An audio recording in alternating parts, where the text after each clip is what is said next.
They were born minutes apart but lived worlds away. One was raised in luxury, the other in struggle. Neither knew the other existed until one decided to take everything. On opposite sides of the world, two girls were born under the same stars but lived lives that couldn't have been more different. One was named Ava Langston, born into wealth in a luxurious penthouse in Manhattan. Her parents, Charles and Margaret Langston, were high-profile attorneys who lived a life of privilege, influence, and prestige.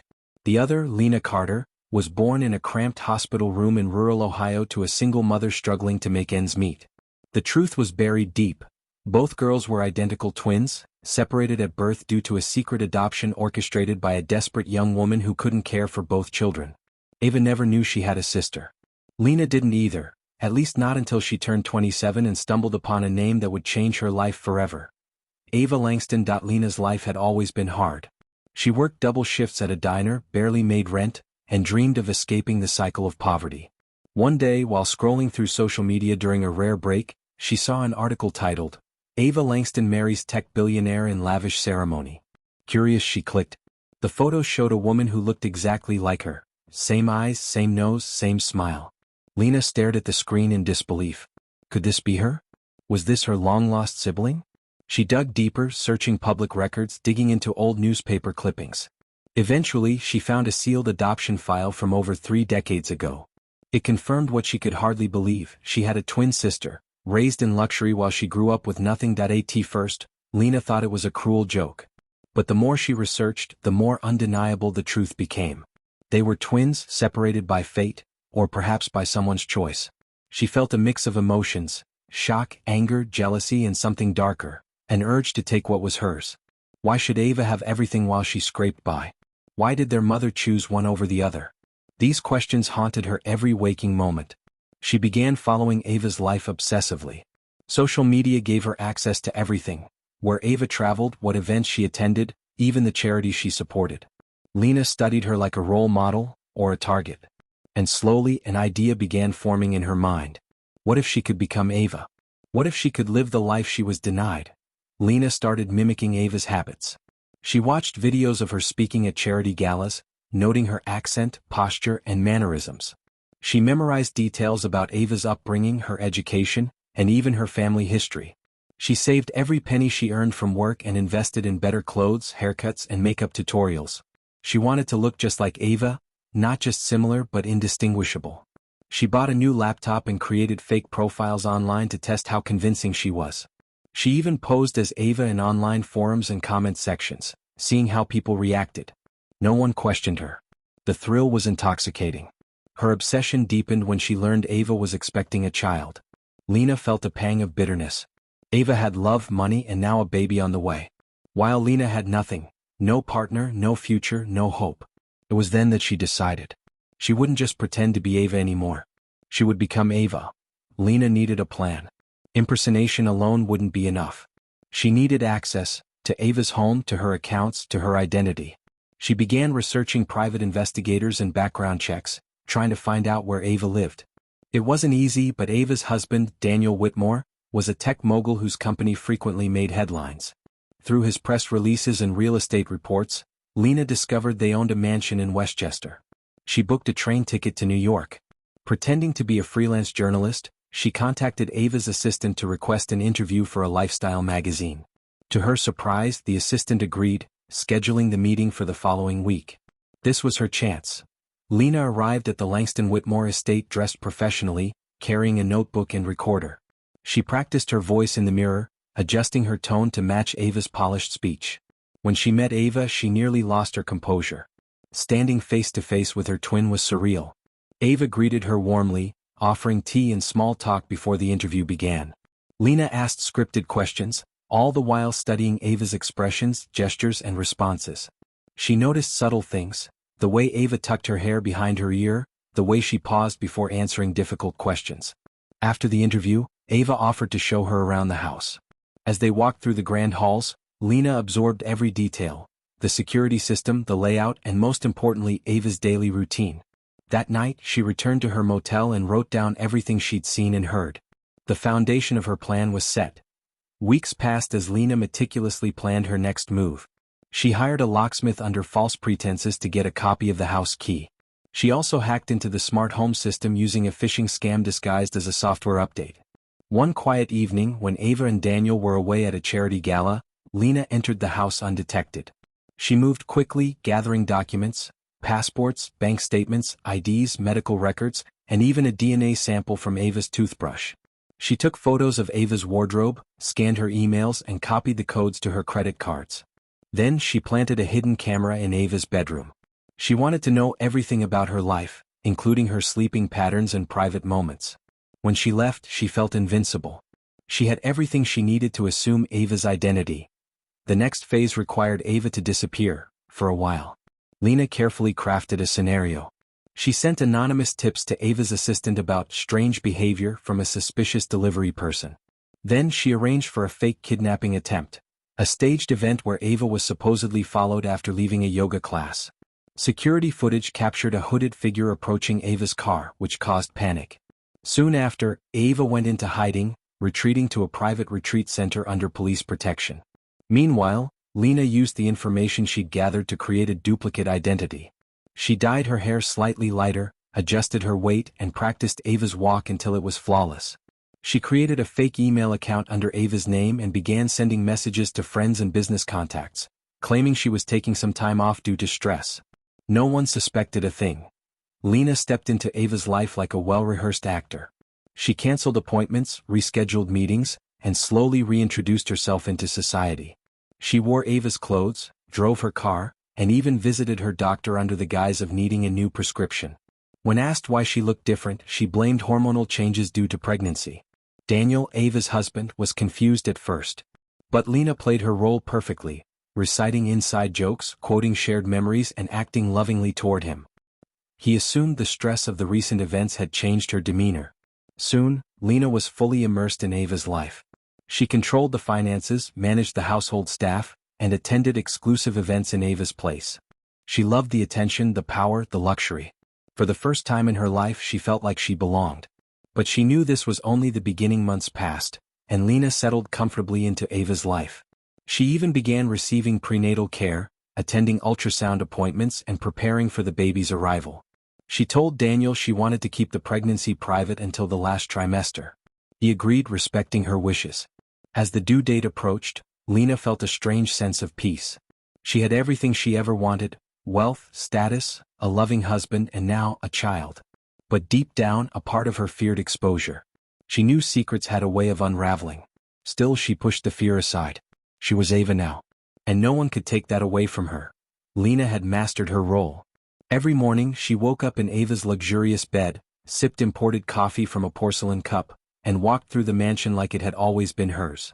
She spoke to staff with calm authority, attended virtual meetings for Ava's charity foundation, and even made generous donations in Ava's name. Daniel never suspected anything. He believed his wife was recovering from trauma, and he doted on her more than ever. Lena played the part of the grateful, loving wife beautifully. She cooked dinners, surprised him with thoughtful gifts, and held his hand during late-night conversations about their future together. But beneath the polished surface, Lena felt the weight of her deception. Every time someone called her Ava, she flinched inwardly. Every new email she read from Ava's friends or family felt like another thread tightening around her neck. Still, she told herself it was worth it. She had earned this life. She deserved it. And so, she kept smiling. The first real sign that something was wrong came when Ava's best friend, Olivia, visited unexpectedly. "I wanted to surprise you," Olivia said as she stepped into the house, arms open for a hug. Lena hesitated for just a second too long before embracing her. Olivia frowned slightly but brushed it off. They sat in the living room sipping tea while chatting about old memories. Olivia mentioned a trip they took to Paris 5 years ago, a detail Lena hadn't studied closely. "Oh right, that was such a fun trip," Lena said casually, hoping Olivia wouldn't press further. But Olivia did. "You spilled wine on your dress at the Eiffel Tower restaurant, remember? You were so embarrassed." Lena laughed nervously. "Yeah, I forgot about that." Olivia raised an eyebrow but didn't say anything else. Still, Lena could feel the tension in the air. After Olivia left, she locked herself in the bedroom and stared at her reflection in the mirror. She needed to be better, smarter. She couldn't afford another mistake. Determined not to slip up again, Lena began revisiting old social media posts and emails from Ava's account to memorize every detail of her past. She created a timeline of Ava's major life events: the university she attended, the internships she'd done, the people she'd dated before Daniel. She even watched videos of Ava giving speeches at charity events, analyzing her body language and speech patterns. Meanwhile, she started monitoring news reports about Ava's disappearance. A few journalists speculated about foul play, but most assumed Ava had gone into hiding due to stress after the alleged kidnapping attempt. Still, Lena knew she couldn't stay in the spotlight forever. She needed to make sure no one dug too deep. So, she reached out to Ava's assistant and suggested taking a break from public appearances until after the baby was born. Daniel agreed immediately. "Whatever makes you comfortable, love," he said, rubbing her belly gently. Lena smiled, but inside she felt the pressure rising. Months passed and Lena's pregnancy progressed naturally. She continued prenatal care, attending all appointments and following medical advice carefully. The doctors praised her for being healthy and well-informed. When the baby finally arrived, it was a beautiful girl, born with dark hair and bright eyes just like both her mothers. Daniel wept with joy, holding his newborn daughter in his arms. "She looks just like you," he whispered. Lena smiled, tears in her eyes, though for different reasons. As she looked down at the baby, a wave of conflicting emotions washed over her. This child was hers biologically, but she had stolen everything else: the father, the home, the legacy. Yet she couldn't help but feel a sense of pride and belonging. For the first time, she wasn't just pretending to be someone else. She was building a life of her own. Still, she knew the truth could come crashing down at any moment. And she would do anything to protect what she had now. It started with a phone call. "Hi, is this Ava?" a voice asked on the other end. Lena froze. It was Ava's mother. "Yes," Lena said smoothly, masking her panic. "I've been trying to reach you for weeks. Are you okay?" "I'm fine, Mom," Lena replied. "Just focusing on the baby." There was a pause. "You sound different." Lena forced a laugh. "I guess motherhood changes you." Margaret Langston didn't seem convinced. "Well, I just wanted to check in. We're dying to meet our granddaughter." "We'll arrange something soon," Lena promised. After hanging up, she sank onto the couch. That conversation had rattled her more than she expected. She realized then that the people closest to Ava would eventually notice the inconsistencies. She needed to act fast.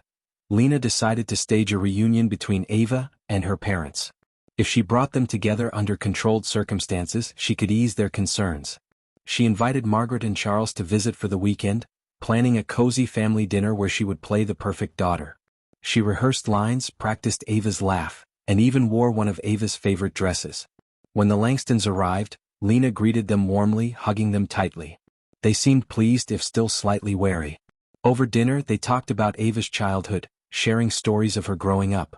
Lena nodded along, responding appropriately. But when Margaret mentioned Ava's childhood fear of thunderstorms, a fact Lena hadn't studied, Lena faltered. "Oh, I don't remember that," she said quickly. Charles chuckled. "Of course you do. You used to run into our room every time there was a storm." Lena forced a smile. "Guess I blocked it out." Later that night, she sat alone in the nursery, staring at the sleeping baby. She had to find a way to erase the last traces of doubt. And she knew exactly how. Lena knew that the biggest threat to her secret was Ava herself. If Ava ever resurfaced, everything would fall apart. So she decided to ensure Ava would never return. She hired a private investigator under a fake name to track Ava's whereabouts. Through careful manipulation and forged documents, she discovered Ava was staying at a secure retreat center outside Boston. That was where Ava had been hiding since the fake kidnapping incident. Lena booked a flight and traveled there, posing as a nurse offering psychological support. She gained access to Ava's records and learned her schedule. One night, she slipped into the facility disguised as a janitor. She found Ava's room and waited. When Ava returned from therapy, Lena attacked her with a sedative-laced cloth. Ava barely had time to react before falling unconscious. Lena carried her to a waiting car and drove her to a remote cabin she had rented under a false name. No one would miss Ava. Not anymore. Ava woke up groggy and disoriented. Her wrists were bound, and she was lying on a cold floor in a dimly lit room. She struggled against the ropes but couldn't free herself. "Who are you?" she demanded when Lena entered the room. Lena stood silently for a moment, watching her twin with a mix of pity and triumph. "You already know who I am," she said finally. Ava's eyes widened. "No. No, this isn't possible." "It is," Lena replied calmly. "We're twins. And I've taken your life." Ava shook her head. You can't get away with this. Lena smiled. Already have. 4 days she kept Ava locked in the cabin, feeding her minimal food and water. She recorded videos of Ava speaking, which she later edited to create fake messages proving Ava was still alive. She sent those messages to Ava's assistant, claiming Ava was undergoing intensive therapy and would return soon. Meanwhile, Lena continued living as Ava, raising the baby and maintaining the illusion. But Ava was weakening. And Lena knew she wouldn't last much longer. It happened on a rainy night. Ava stopped breathing. Lena checked her pulse, then closed her eyes for a moment. She felt nothing, no guilt, no remorse. She wrapped Ava's body in plastic and buried it in the forest behind the cabin. Then she cleaned the room thoroughly, removing every trace of her sister's presence. Back home, she released a statement through Ava's social media. I've endured a lot these past months, but I'm finally healing. Thank you for your support. I'll return to the public eye soon. Everyone believed her. Even Daniel. Lena had succeeded. Ava was gone. And Lena was free. Time passed, and Lena settled deeper into her new life. She hosted elegant parties, donated to prestigious causes, and became a respected figure in society. Her daughter grew healthy and happy, calling her mommy without hesitation. Daniel adored her, often telling her how proud he was of her strength and resilience. She had everything. But peace eluded her. Every night she dreamed of Ava. Sometimes Ava was screaming. Sometimes she was silent, just watching Lena with empty eyes. Lena tried to push the nightmares aside, convincing herself she had done what she had to. But deep down she knew the truth. Nothing lasts forever. And secrets always find a way to come out. The arrival of Daniel's cousin Ethan threw a wrench into Lena's carefully curated world. Ethan had always been close to Ava. He had grown up alongside her, attending family holidays and sharing childhood memories. When he announced his visit from London, Lena felt a cold shiver run down her spine. I haven't seen you in ages, Ethan said when he arrived. How are you feeling? And how's the baby? Wonderful, Lena replied with a practiced smile. She's getting bigger every day. Ethan studied her for a moment. You look different. Lena laughed lightly. Pregnancy changes everything. He nodded but didn't seem fully convinced. Over dinner he asked about old friends, shared inside jokes, and even mentioned a trip they took to Aspen when they were teenagers. Something Lena hadn't prepared for. As the night wore on, she realized Ethan wasn't just visiting for fun. He was watching her. Ethan began asking more questions, subtle ones at first. Do you still go hiking with Olivia on Sundays? What was your favorite class at Yale? Remember when we got caught sneaking into that concert? Each time, Lena fumbled slightly, catching herself before Ethan noticed too much. But she could feel his gaze lingering longer than usual, analyzing her reactions like a detective studying a suspect. That night, she sat alone in the nursery rocking the baby gently. Ethan was dangerous. If he started digging, he could uncover everything. She needed to control him, or eliminate him. Lena decided to test Ethan's suspicions. She invited him for a private walk through the garden after dinner, where she feigned vulnerability. I've been through so much, she said softly. It's hard explaining everything without breaking down. Ethan looked at her carefully. I just want to make sure you're okay. I am, she assured him. But sometimes I wonder if I'll ever feel like myself again. Ethan softened. Of course. You've been through hell. She leaned into his shoulder. Thank you for being here. He patted her back. Always. Lena smiled inwardly. She had diffused the immediate threat. But she knew he was still suspicious. And that meant he couldn't be trusted. A week later, Ethan vanished. No note. No message. Just gone. Lena acted concerned, calling his hotel and pretending to search for him. But deep down, she suspected what had happened. Someone else had found out the truth. Her paranoia spiked. She checked the security cameras obsessively, reviewed emails, and monitored all communication linked to Ava's name. Then one evening she received an anonymous email. I know who you are. Meet me at the old Langston estate tomorrow at midnight, or I will expose everything. Lena's heart pounded. Whoever sent the message had proof. And they wanted answers. Lena drove to the abandoned Langston estate under the cover of darkness. The house had been empty for years, its windows boarded, its halls echoing with silence. At exactly midnight, a figure stepped from the shadows.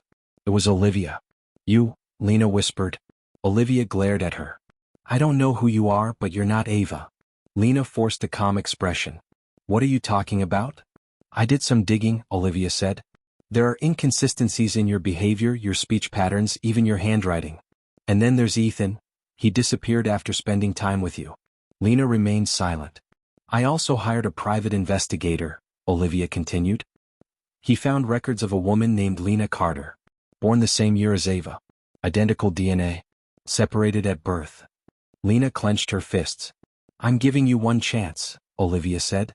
Tell me the truth. Lena stared at Olivia, calculating her options. She could confess and beg for mercy, or she could silence Olivia forever. I loved Ava, she said finally. I just wanted to live the life I was supposed to have. Olivia's eyes widened. You killed her? No, Lena said quickly. She was already gone. I just filled the void. Olivia shook her head. You stole everything from her. She never even knew I existed. Lena snapped. Why should she get everything while I had nothing? Olivia backed away slowly. This ends now. Before she could turn and run, Lena lunged forward, grabbing her by the arm. They struggled in the dark. Then Olivia screamed. And someone answered. Flashlights cut through the darkness. Freeze. Police officers surrounded them, guns drawn. Lena released Olivia instantly, raising her hands in surrender. Detective Marcus Hale stepped forward, badge in hand. Lena Carter, you're under arrest for identity theft, fraud, kidnapping, and the disappearance of Ava Langston. Lena's breath caught in her throat. They knew. All of it. She glanced at Olivia, who stood trembling but triumphant. You set me up, Lena whispered. Olivia nodded. For Ava. In the interrogation room, Lena sat across from Detective Hale, her wrists cuffed. I want a deal, she said. Hale raised an eyebrow. You're looking at life in prison. What do you think you can offer us? The location of Ava's body, Lena said quietly. And proof of everything I did. Hale leaned forward. Talk. Lena told the whole story, from the moment she discovered her twin, to the planning, the impersonation, the pregnancy, and ultimately Ava's death. When she finished, Hale closed the file in front of him. This won't save you, he said. But it might help bring closure to her family. Ava's parents were devastated. They had believed their daughter was recovering from trauma. Now they learned she had been murdered, and replaced by her unknown twin. At the funeral, they mourned the daughter they lost and struggled to understand the woman who had taken her place. Daniel, too, was broken. He had loved the woman he thought was Ava, only to realize she had lied to him every day. Still, he chose to raise the child as his own, vowing to give her a loving home despite the pain. Lena stood in court, emotionless as the judge read the sentence. Life in prison without the possibility of parole. The gavel struck. It was over. She had lived another woman's life for years, stolen her future, and built a false legacy. Now she would spend the rest of her days behind bars, haunted by the face she once pretended to be. As she was led away, she saw Olivia watching her. Ava's memory had prevailed. Justice had come. Too late for Ava. But not too late for the truth. The courtroom buzzed with tension as reporters filled every available seat. Cameras flashed constantly, capturing every step Lena took as she was escorted into the room in handcuffs. She had requested no cameras during proceedings, but the judge denied her motion. Her crime was too shocking to be hidden from public view. Prosecutor Elaine Brooks stood tall at the front, presenting the first wave of evidence. Photos of Ava before her disappearance, Lena's impersonation attempts, and the discovery of Ava's remains in the forest behind the cabin. Lena sat silently, expression unreadable. Daniel watched from the front row, his face pale, eyes hollow. This wasn't just a trial for Lena, it was a reckoning for everyone who had loved Ava. Olivia took the stand, composed but visibly shaken. Under oath, she recounted how she first noticed inconsistencies in Lena's behavior, the way she hesitated when asked personal questions, the subtle differences in speech patterns, and finally the midnight meeting at the Langston estate. I knew something was wrong, Olivia said. I couldn't prove it, but I felt it in my gut. When asked what led her to confront Lena directly, she paused. I found Ethan's body. Gasps echoed through the courtroom. Ethan had been found dead in a river weeks after he disappeared, officially ruled an accident. But Olivia had hired a private investigator who discovered signs of foul play. Lena turned slightly toward Olivia, eyes narrowing. But she remained silent. Daniel was called next. He walked slowly to the witness stand, gripping the railing like it was the only thing holding him upright. Under questioning, he described the day Lena, posing as Ava, returned home after the fake kidnapping attempt. She seemed different, he admitted. More reserved. Less emotional. He talked about the baby, their daughter, and how he had believed they were building a future together. Then he broke down. I loved her, he whispered. I still love her. But I don't even know who she was anymore. The courtroom fell silent. Even Lena looked away. Ava's mother, Margaret, was the next to testify. Her voice trembled as she spoke of the last time she saw Ava, before the alleged trauma forced her into hiding. She hugged me tightly, Margaret said, and told me she loved me. She never got to say goodbye. When shown the recovered video messages Lena had edited to mimic Ava, Margaret wept openly. They weren't real, she whispered. But I wanted to believe they were. Her testimony ended with a quiet plea. Please make sure this woman never hurts anyone else again. Lena's defense attorney tried to argue diminished responsibility, claiming she suffered from identity disorder due to being separated from her twin at birth. Psychiatrists testified that while Lena showed signs of deep psychological distress, they agreed she was fully aware of her actions. The jury was unmoved. Throughout the trial, Lena never once expressed remorse. She had justified everything in her mind: her poverty, her loneliness, the injustice of Ava having everything while she had nothing. But none of that changed the truth. She had committed murder. She had stolen a life. And now she would pay. After 3 weeks of trial proceedings, the jury reached a decision. All eyes turned to the foreperson as she read the verdict aloud. On the charge of first-degree murder, guilty. Gasp. Silence. On the charge of identity theft, guilty. On the charge of kidnapping, guilty. On the charge of fraud, guilty. The list went on. Lena sat motionless as the courtroom erupted into chaos.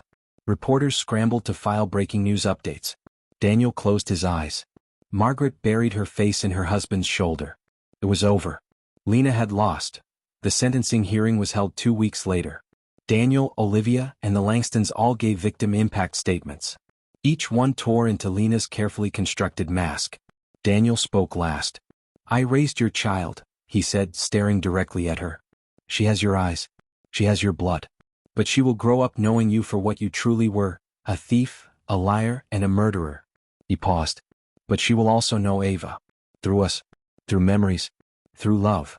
Lena blinked once. That was all. The judge listened, then delivered the final sentence. Life without parole. The gavel struck. Done. Lena entered prison a ghost of the woman who had lived Ava's life. No more designer clothes. No more luxury cars. No more adoring glances. Just concrete walls, fluorescent lights, and the constant hum of despair. She kept to herself, avoiding interactions with other inmates. But rumors spread quickly. The woman who stole another's life. Some prisoners respected her audacity. Others despised her. Fights broke out. Threats were made. She learned to sleep with one eye open. In her cell, she stared at the ceiling every night, haunted by Ava's face. Sometimes she could almost hear her sister whispering in the dark. You took everything. Back in the world outside, Ava's legacy lived on. Her foundation continued its work, funded generously by the Whitmore family. Daniel raised the baby, named Ava in honor of her mother, with help from both families. He enrolled in grief counseling, surrounded himself with friends, and slowly rebuilt his life. Olivia became a fierce advocate for missing persons and identity theft victims, giving speeches and working with law enforcement to prevent similar crimes. And the Langstons, though heartbroken, honored their daughter with a scholarship fund in her name. Ava was gone. But she was not forgotten. Years passed. Lena remained in prison, aging behind bars. One evening she was given a visitor. It was Daniel. He sat across from her, hands folded. You destroyed everything, he said quietly. Lena didn't respond. I used to wonder if you ever regretted it, he continued. If you ever thought about Ava, about what you did. She finally looked at him. I thought about her every day, she whispered. And? Lena exhaled slowly. I wish I'd known her, she admitted. Not just taken her life. I wish we could have shared it. Daniel studied her for a long moment. Then he stood. She would have forgiven you, he said. But I won't. He left without looking back. Lena watched him go. And for the first time in years, she cried that a few months after her final visit with Daniel, Lena received a letter in prison. It was unmarked, no return address. Inside was a single sheet of paper. Dear Mom, I don't know if you'll ever read this. Daddy says I can write to you, but he doesn't think you care. I hope you do. I turned 6 last week. I got a bike. I'm learning how to ride it without training wheels. Daddy tells me stories about your mom, my other mom. He says she was kind, smart, and loved helping people. Sometimes I wonder what you're like. Do you miss me? Do you think about me? I love you anyway. Even if you don't love me back. Love, Ava. Lena held the letter tightly, her hands trembling. She didn't cry. Not at first. Instead, she sat in silence, staring at the child's looping handwriting. Then slowly the tears came. For the first time since prison she wept, not for herself, but for the daughter she had never truly known. That night, Lena dreamed of Ava again. They were children, standing in front of a mirror that showed only one reflection, Ava's. "Why did you take my life?" the younger Ava asked. "I wanted to be you," Lena whispered. "But you could have been yourself." The dream shifted. Now they stood in the cabin where Lena had kept Ava captive. Only this time, it was Lena who was tied up. "You stole everything," Ava said coldly. "Now you lose it all." Lena woke up gasping, drenched in sweat. She looked at the cracked mirror above her sink. It reflected two women, one real, one imagined. And for the first time, Lena wasn't sure which one she was anymore. Years passed. One afternoon, Lena was called to the visitation room. She expected another empty chair. Instead, Olivia sat across from her. Lena blinked in surprise. "What are you doing here?" she asked. Olivia placed a folder on the table. "I have something for you." Lena opened it. Inside were photos of little Ava, growing up, smiling, surrounded by family. There were school reports, drawings, even a video recording of her singing at a school play. "She's happy," Olivia said. "Healthy. Loved." Lena stared at the images, silent. After a long pause, Olivia leaned forward. "I hated you," she admitted. "I still don't trust you. But I brought these because she deserves to know who her mother is. And someday she might want to know about you." Lena swallowed hard. "Thank you," she whispered. From that day forward, Lena began writing letters. Not to Ava the girl, but to Ava the woman. She wrote about her regrets, her guilt, the things she wished she'd done differently. She described prison life, the monotony, the loneliness. She confessed every lie, every crime, every moment she had pretended to be someone else. She mailed them to Olivia, asking only one thing. Don't show them to her until she's ready. Some days she wondered if Ava would ever read them. Other days she hoped she wouldn't. But she wrote them anyway. Because for the first time in her life she was telling the truth that as the years wore on, Lena changed. She stopped fighting the guards. She stopped trying to manipulate others. She attended therapy sessions regularly, met with a prison counselor, and even helped fellow inmates write appeals. Word spread, Lena Carter was different now. Some still despised her. Others respected her transformation. But none of that mattered to Lena. What mattered was the quiet peace she found in knowing she could never undo the past, but she could face it. Every morning she woke up and reminded herself, "You took a life. Now live with the consequences." Ava grew into a bright, curious young woman. She excelled in school, played piano, and dreamed of becoming a writer. Daniel raised her with honesty and openness. When she was 12, she asked about her biological mother. He told her everything. About the twin she never knew. About the woman who had taken Ava's place. About the lies, the crimes, and the prison sentence. Ava listened quietly. Then she asked, "Does she know about me?" Daniel nodded. "Yes. She writes letters sometimes." "Can I read them?" He hesitated. "Are you sure?" She nodded. "I want to understand." So he gave her the box of letters. She read them all in one night. And when she finished, she closed the box gently. "I feel sad," she said. "But I also feel relieved." Daniel pulled her close. "You're stronger than both of us," he whispered. When Ava turned 18, she visited Lena in prison. She walked through the heavy doors, heart pounding. Lena waited behind the glass, dressed in prison uniform, older, thinner. Their eyes met. Neither spoke for a long moment. Then Ava smiled softly. "Hi," she said. Lena blinked back tears. "Hi." They talked for hours, about books, about dreams, about the life Ava had built. Lena didn't apologize. She didn't need to. Ava already knew. At the end of the visit, Ava reached out and touched the glass. "I forgive you," she said. Lena broke down. For the first time in her life she felt true freedom. Not from prison, but from the weight of her own guilt. Lena remained in prison until the end of her life. She died peacefully in her sleep at age 72. No family came to claim her body. But there was a small funeral. Daniel, Ava, Olivia, and a handful of prison staff attended. They buried her next to Ava. Side by side. Two women who had lived as one. now resting together. A simple stone marked their shared grave. In loving memory of Ava Langston and Lena Carter, twin souls divided by fate, reunited in truth. Ava placed a single rose between the names. "I hope you found peace," she whispered. Daniel wrapped an arm around her. "She did," he said. In the end. Years later, Ava published a book. It was titled, Stolen Identity, The True Story of Two Sisters, One Life, and the Truth That Set Us Free. It became a bestseller. People read it not just for the crime but for the lesson it carried. That identity is more than a name. That love can survive betrayal. And that truth, no matter how long it hides, always finds its way home.